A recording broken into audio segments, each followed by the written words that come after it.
Mga kababayan, Assalamualaikum. Taus-puso po akong nagpapasalamat kay Pangulong Ferdinand Marcos Jr. para sa kanyang patuloy na tiwala at kumpiyansa sa akin bilang kalihim ng kagawaran ng edukasyon.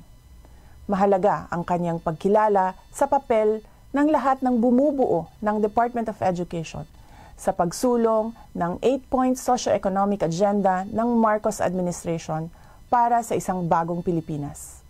Nagpapasalamat din ako kay Apo BBM sa kanyang paggalang sa aking mga paninindigan. Katulad na lang ng aking pagtutol sa pera kapalit ang pirma sa People's Initiative. Dahil insulto ito sa kahirapan ng ating mga mamamayan at paglabag sa kanilang karapatang magpasya ng malaya. At sa halip na charter change, lutasin muna natin ang kahirapan, mataas na presyo ng bilihin, kawalan ng trabaho at hanap buhay, seguridad, at marami pang ibang issue na pasan-pasan ng mga Pilipino.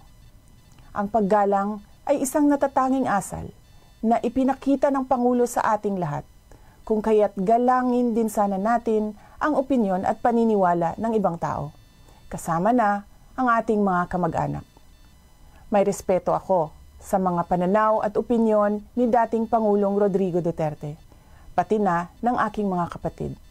Ngunit katulad ng posisyon ko sa maraming mga issue, hindi kailangan na sumasang-ayon ako sa lahat ng mga ito. Pinalaki ako ng aking mga magulang na may pagpapahalaga sa malayang pag-iisip at pagpapasya. Para sa akin, laging nangunguna ang katapatan ko sa paglilingkod sa bayan.